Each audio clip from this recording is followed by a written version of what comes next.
Përshëndetje, unë jam Aldo Sullolari, gazetar moderator, producent filmash, por së fundmi dhe presidenti i shoqate në kuadër të integrimit të komuniteteve të huaja në Shqipëri, përkatësisht komunitetit iranian, të cilët janë të dezertuar nga kampi Mujahedin në shoqatën e gjatë.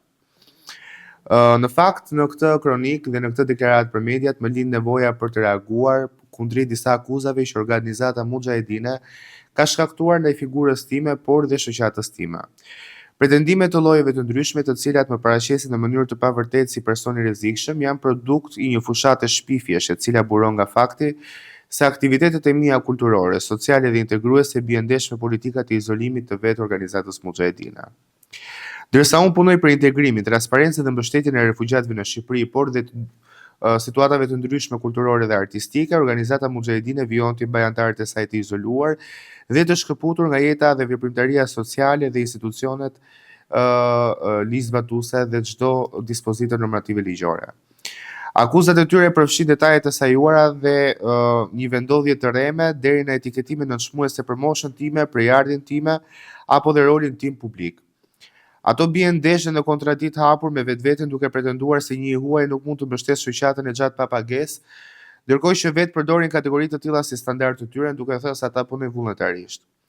Kjo tregon se logjika e tyre nuk bazohet në fakte, por në paragjykim, mungesë respekti dhe tentativë për diskreditim.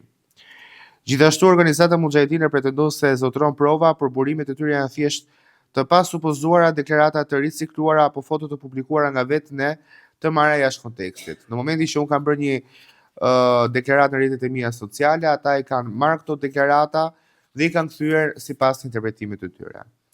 Për të gjitha udhëtimet dhe aktivitetet tona ekzistojnë dëshmi zyrtare, foto, video dhe dokumenta të cilat tregojnë qartë transparencën e punës tonë. Për më tepër, çdo aktivitet që bëjmë, ne njoftojmë Policinë e Shtetit dhe Komisariatin më të afërt në mënyrë që çdo veprimtaria jona kulturore, artistike dhe çdo prodhim që ne bëjmë në kuadër të refugjatëve të bëhet sipas çdo dispozite normative ligjore. Për më tepër, gjuha nënshmuese që përdorin ndaj meje si shqiptarë dhe ndaj popullit shqiptar në tërësi është e papranueshme dhe cënon vetë vendin që ata i ka strihuar. Kjo sjellje dëshmon një qasje arrogante ku vlerat njerëzore, të vërteta dhe digniteti zvendësohen me propagandë dhe motive të tjera që nuk kanë lidhje me realitetin. Në këtë kontekst dua të theksoj se terrorizmi nuk lidhet me mua apo me shoqatën time, por me një akuzë absurde që bie ndesh me çdo fakt të jetës time profesionale dhe publike. Shpifjet dhe sulmet e tilla nuk mund të tolerohen dhe për këtë çështje nëpërmjet avokatit tim zotit Pëllum Zallumi do të ndjekim të gjitha anët procedurale ligjore përkatëse pranë institucioneve të drejtësisë. Unë mbetem i përkushtuar ndaj misionit tim, mbrojtjes së drejtave të refugjatëve, integrimin e tyre social, kulturor, ekonomik në Republikën e Shqipërisë, transparencën dhe dialogut hapur. Propaganda nuk mund të ndalë dhe as të deformoj punën time dhe zhvillimin tim profesional në këtë shoqatë. Ftoj publikun dhe media të informohen me burime të verifikueshme dhe të mos bien prej manipulimeve dhe të kërkojnë gjithmonë fakte dhe jo një narrativ të fabrikuar sipas interesave të njërës anë. Së fundmi dua të shtoj se unë drejtoj një shoqatë krejtësisht ligjore dhe me një program të posaçëm, me akt themelimi dhe të regjistruar në gjykatën e rrethit gjyqësor në Tiranë. Veprimtaria ime është krejtësisht humane dhe siç theksova dhe më tej, dua të mbështes këta individ në kuadër të drejtave të njerëzit sipas Kartës Europiane.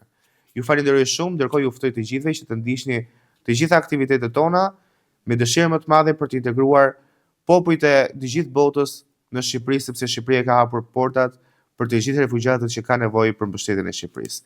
Faleminderit shumë.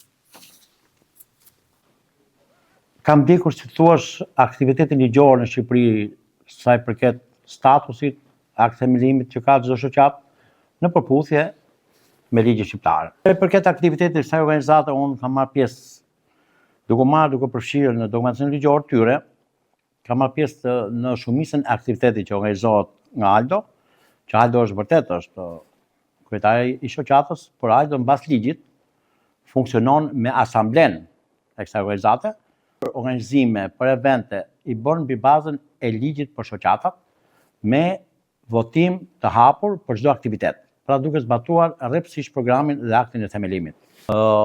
Tema kundër dhunës, tema për humanizmin, për mirësinë, gjëra domethënë që kanë lidhje jo vetëm me programin e kësaj shoqate, por edhe në mënyrën më të zgjeruar vetëm në sensin ligjor dhe human. Ne jemi detyruar nëse ato ose duhet kërkojnë falje ose ne jemi detyruar pastaj që të ndjekim rrugën ligjore duke bërë kacime penale, madje edhe paditësi civile,